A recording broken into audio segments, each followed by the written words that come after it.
Hello everyone, and welcome back to another episode of Cut Rate Commander, the series in which we take a look at low-price commanders and make budget decks with them. My name is Grazit, and today we'll be looking at the giant wizard from Kaldheim, Aegar, the Freezing Flame. Let's start by taking a look at the commander. Aegar, the Freezing Flame, is a 3/3 giant wizard that costs 1, a red and a blue, with the following text. Whenever a creature or planeswalker an opponent controls is dealt excess damage, if a giant, wizard, or spell you controlled dealt damage to it this turn, draw a card. While Aegar's low CMC and modest stat line compared to his larger giant brethren may make him seem like the runt of the tribe, Aegar's ability turns him into a powerful draw engine that fits perfectly into this giant-themed tribal build. Thanks to it, any giants we play will place our opponents in an awkward position of either taking the damage when we swing in with them, or give us card advantage if they chump them, which is a win-win for us either way. Additionally, this ability turns all our damage spells into potential card draw, with single target damage spells replacing themselves when cast, and our damage-based board wipes drawing us back to a full grip or more depending on the size of the board state. So as long as our commander remains alive and we keep overkilling creatures and planeswalkers through combat and damage-based spells, we will keep gaining more and more card advantage until we quite literally crush our opponents underfoot. So now that we know a bit about the commander, let's take a look at this deck's playstyle. Before we delve any deeper into the lines of play this deck should take, it is important that we fully understand our commander's ability and the nuances you should be aware of when playing this deck.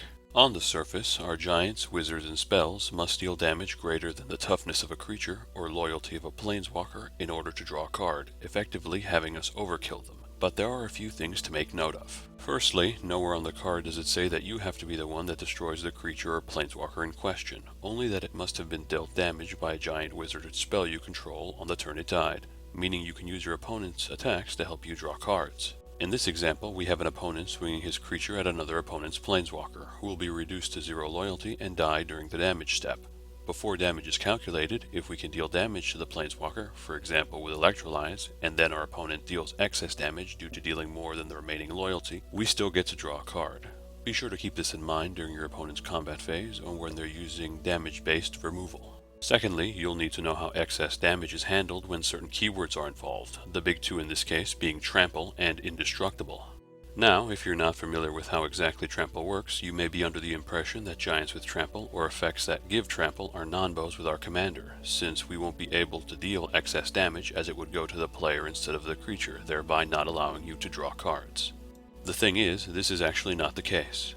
As per the rules of Trample, the controller of the attacking creature with Trample first assigns damage to the creatures blocking it. Once all those blocking creatures are assigned lethal damage, any excess damage is assigned as its controller chooses among those blocking creatures and the player or planeswalker the creature is attacking. So we still have the option to deal some of the trample damage to a blocking creature, in order to deal excess damage to it, and then have the remaining damage go to the opponent's face or planeswalker if there's any left. An important fact to know if you're in need of drawing cards instead of dealing more damage. Then we have Indestructible, which is a static effect that prevents permanents from being destroyed. Indestructible, however, doesn't prevent the damage in any way. It simply states that the permanent can't be destroyed by lethal damage. Since our commander doesn't care whether the creature was destroyed or not, only that it was dealt excess damage, we still draw cards when dealing damage to indestructible creatures greater than their toughness, which will continue to give us card advantage despite that creature remaining alive. With that covered, we can begin talking about the playstyle proper. Our commander incentivizes us to play big giants to overrun our opponent's smaller creatures, and big damage dealing spells to get rid of problematic creatures or board wipe, both which will allow us to draw cards. In order to achieve this, we will need to ramp heavily in the early game, playing cheap and efficient mana rocks to try and bring us to over 5 mana as quickly as possible, since our giants tend to have a mana cost that matches their size.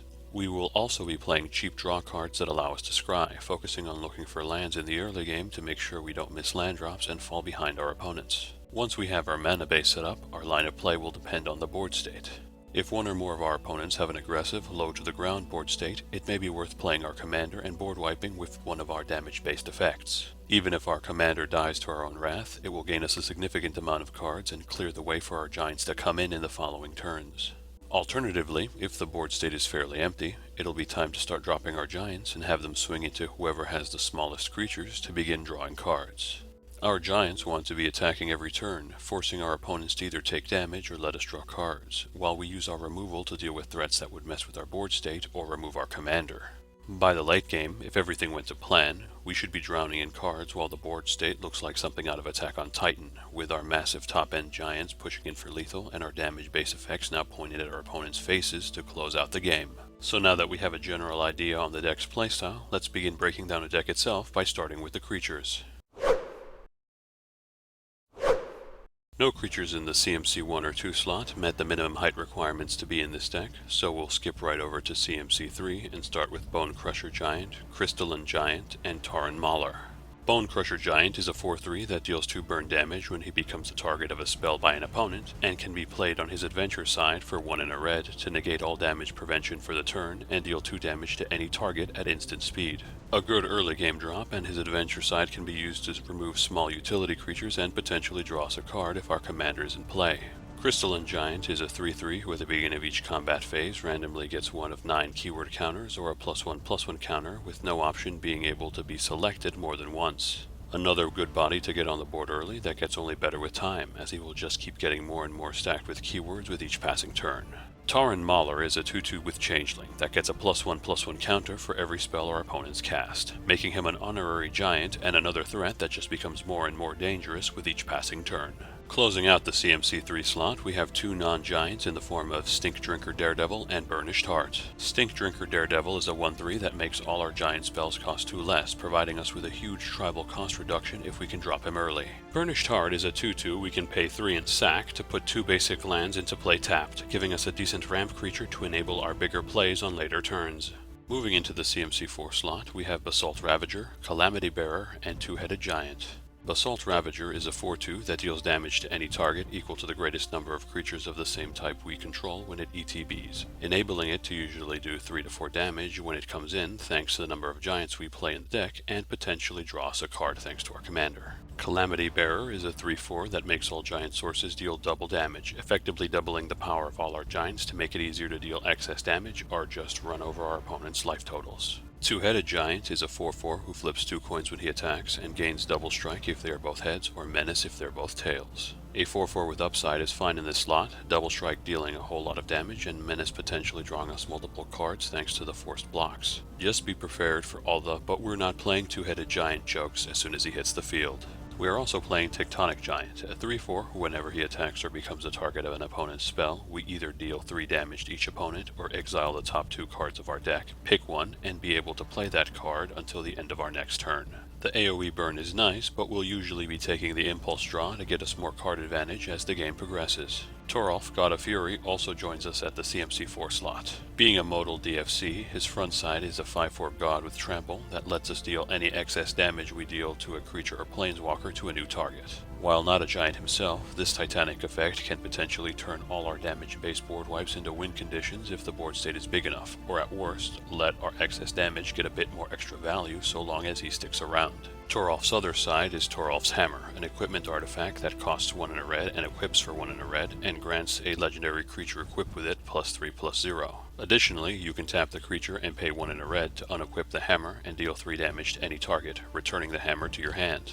While the power boost to our commander is nice, the main draw is the ability to bolt anything for 1 and a red and then get it back to our hand, letting us play it early for extra damage and potential card draw, then bring it back to our hand and play Toralf when our board state can abuse his excess damage effect. The last member of this slot is Torbrand, Thane of Redfell, a 2/4 dwarf noble that makes all red sources deal an additional 2 damage. While he may not be a giant himself, he certainly has a giant heart, generously pumping all our damage output by 2 to help us get in that excess damage or hit pace extra hard.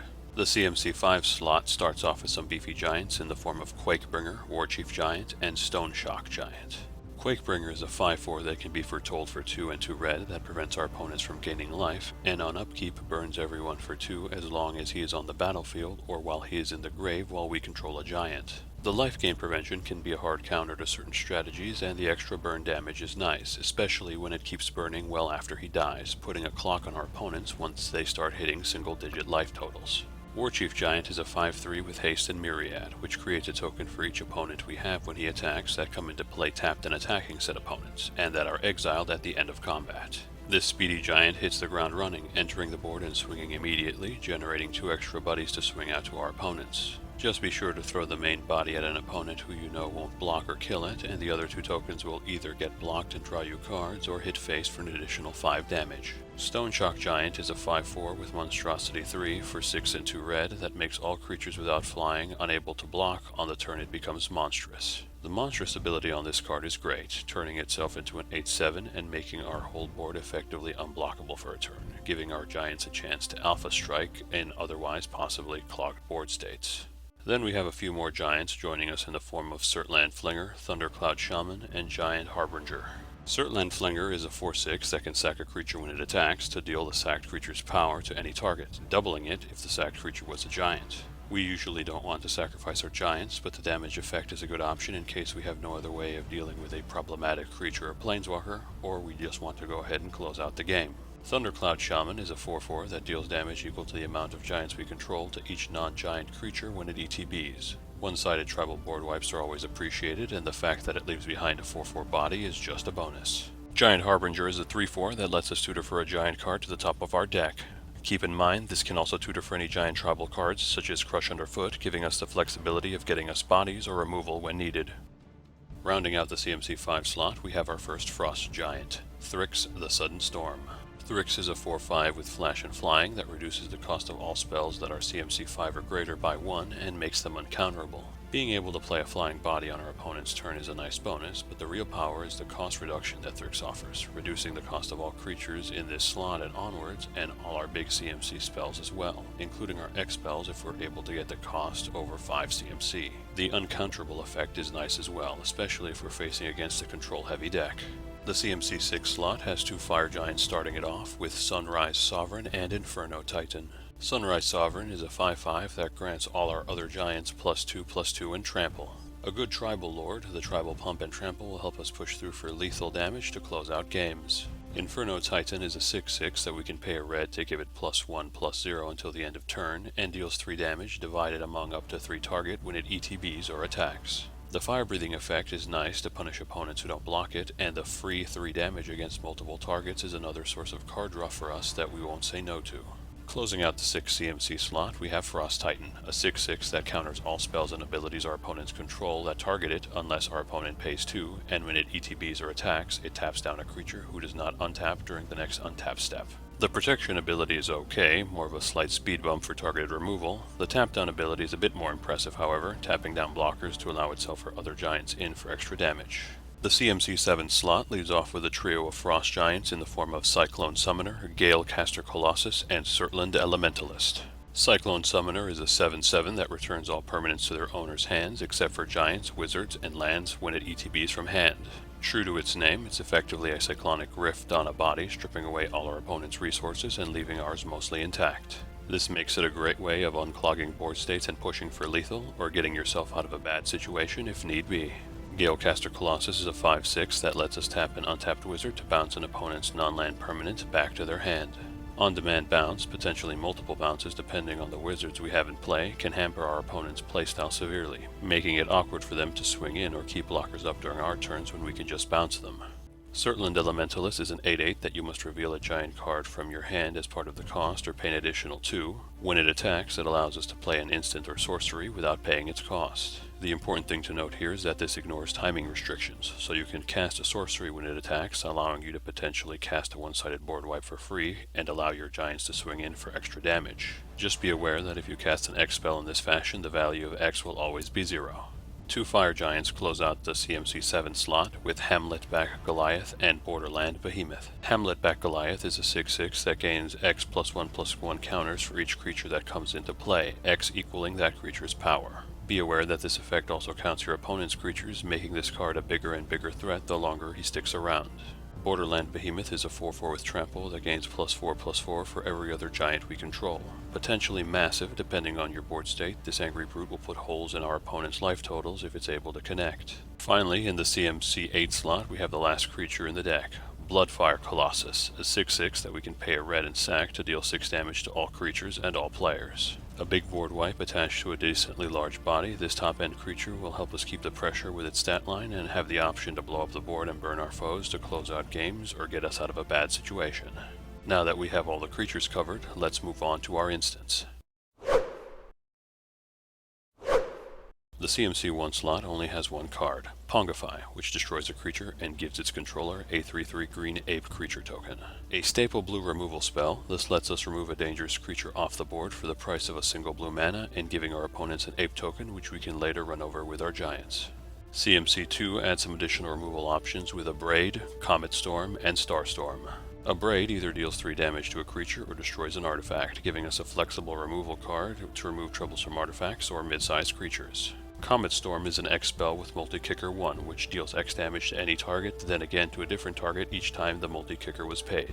Another flexible spell to either get rid of creatures or planeswalkers, or just hit face if you're looking for that extra reach to close out the game. Starstorm is also an X spell that deals X damage to each creature. A scalable, instant speed damage-based board wipe is a fantastic card for us, letting us draw a bunch of cards with our commander and hopefully leaving our board mostly intact after the dust settles. Then we have even more removal with Crush Underfoot and Fall of the Hammer. Crush Underfoot lets a giant deal damage equal to its power to target creature, while Fall of the Hammer does the same but is not limited to just giants. Both of these one-sided effects will take advantage of our giant's high power to deal large damage for a relatively low cost, usually drawing us a card in the exchange. Then we have 2 counterspells in the last slot of CMC2, Counterspell and Arcane Denial. Both of these can counter anything, with Counterspell having a more restrictive mana cost and Arcane Denial giving our opponent 2 cards and us 1 on the next upkeep, but more importantly they are cheap and protect our board state. This deck is not particularly good at rebuilding after our board gets destroyed, and keeping 2 mana open to prevent that from happening is invaluable to us. CMC3 sees even more removal with Chaos Warp and Electrolyze. Chaos Warp shuffles a permanent back to its owner's deck, then lets its owner reveal the top card, allowing them to put it into play if it's a permanent. A powerful red removal spell that bypasses Indestructible and Regenerate, and while it runs the risk of giving your opponent another or even the same creature back, they are more likely to draw a land or at least a smaller threat than you just spun back into their deck. Electrolyze deals 2 damage split between up to 2 targets and draws us a card. On its own, it's a fairly unimpressive card, but if used along with our opponents or even our own attacks to enable excess damage, you can easily draw 3 cards with this spell, making it a great rate for only 3 mana. Bringing up the rear in this slot, we have another pair of counters with Wizard's Retort and Side Coming. Wizard's Retort counters anything and has its cost reduced by 1 if you control a wizard, effectively making another copy of Counterspell, while Side Coming does the same, but you can foretell it for 1 and a blue to play it on a later turn. Same as before, we need to protect our board state, and these cheap counterspells allow us to do just that. Skipping right to CMC5, we have our last instant with Squash, which deals 6 damage to a creature or planeswalker and costs 3 less if we control a giant. Since this is a giant tribal deck, we'll almost always be casting this for 1 and a red, making it a fantastic rate that will usually overkill most threats that we hit with it. With the instants covered, let's move on to the sorceries. CMC1 starts us off with Preordain, which lets us scry 2, then draw a card. Cheap sources of scry and draw are important to ensure that we make our land drops for turn, as if we fall behind, we won't be able to catch back up due to how many high CMC spells we run. In this slot, we are also running By Force, an X spell which lets us destroy X target artifacts. A scalable board wipe for artifacts is fantastic, letting us ignore our own and picking apart our opponent's mana rocks, equipment, and other important artifacts goes a long way to make sure we stay ahead. CMC2 gets us back on the draw plan with Fire Giant's Fury, Glimpse of the Cosmos, and Scour All Possibilities. Fire Giant's Fury gives one of our giants +2/+2 in Trample, then allows us to exile cards from the top of our deck equal to the damage the giant was able to deal the opponent that turn, and play them until the start of our next turn. The Impulse Draw is great for us, with our weakest giants effectively drawing us 5 cards if they connect. Just be sure not to play a land on the turn just before you cast this to ensure we can play the lands from the cards we just exiled. Glimpse the Cosmos lets us look at the top 3 cards of our deck, putting 1 in our hand and the rest at the bottom, as well as being able to play it for a single blue from our grave if we control a giant and exile it. This is a good early game card to fix our lands and find our ramp, since it easily lets us look 6 cards deep into our deck with very little setup. Scour All Possibilities lets us scry 2 and draw 1, making it a more expensive copy of Preordain, but having flashback for 4 and a blue to do it again from the graveyard by exiling it. Again, another cheap scry and draw spell to fix our lands and find our ramp that has the added benefit of being played again in the late to mid game if we need it. Mizzium Mortars is also in the CMC2 slot, which allows us to deal 4 damage to target creature we don't control. Alternatively, we can cast it for its overload cost of 3 red, red, red, which will allow us to deal 4 damage to each creature we don't control. Another one-sided damage-based board wipe to add to the pile that has the flexibility of hitting a single target in a pinch. Skipping to the CMC 5 slot, we have Hour of Devastation, which removes Indestructible from all targets and deals 5 damage to all creatures and non-bolus planeswalkers. Though less selective than some of our other board wipes we have covered so far, this card allows us to bypass Indestructible and hits planeswalkers, which is well worth the trade-off, hopefully drawing us a few cards to make up for our losses. Skipping to CMC 7, we have Disaster Radius, which has us reveal a creature when cast and hits all our opponent's creatures with damage equal to the revealed creature's CMC. Another one-sided damage-based board wipe, we can easily have this deal 5+ damage considering the high number of high CMC creatures we are running in this deck, only hitting our opponent's creatures and drawing us cards to boot. In the CMC 9 slot, we find our final sorcery, Blasphemous Act, which deals 13 damage to all creatures and costs 1 less for every creature in play. In a big enough board state, this can easily be cast for a single red and synergizes particularly well with Toralf, God of Fury, likely winning you the game on the spot if it resolves. Now with sorceries covered, let's move on to enchantments. Moving straight into CMC 2, we have Invasion of the Giants, a saga that lets us scry 2 when it ETBs, the next chapter drawing us a card and dealing 2 damage to a player or planeswalker if we reveal a giant from our hand, and the final chapter reducing the cost of the next giant we play by 2. All chapters of this saga are great for us, the scry giving us some card selection, the draw and pain giving us some removal and potentially 2 cards, and the cost reduction allowing us to play a big giant well ahead of curve. Another saga comes in at the 5 CMC slot with Battle of Frost and Fire, which deals 4 damage to all non-giants when it ETBs, scries 3 on the next chapter, and finally allows us to draw 2, discard 1 when we play a 5+ CMC spell on its last chapter. The immediate one-sided board wipe is the best part of this card, but the scry 3 is good incidental card selection, and drawing extra cards for playing big spells that we were going to play anyway is just icing on the cake. Finally, in the CMC 6 slot, we have Warstorm Surge, which allows a creature to deal damage equal to its power when it ETBs to any target. 6 mana is a lot for a card that doesn't impact the board state, but if this sticks, each giant you play becomes its own removal spell and draws you cards off of your commander, so I think it deserves a place at the top end of our enchantments. That's our enchantments done, so let's look at our artifacts.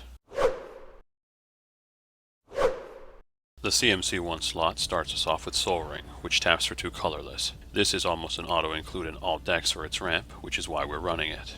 We are also running Giant's Amulet, which is an equipment that equips for 2 and gives equipped creature +0/+1 and hexproof. We can also pay 3 and a blue to create a 4/4 Giant Wizard as it ETBs and equip the artifact to it automatically.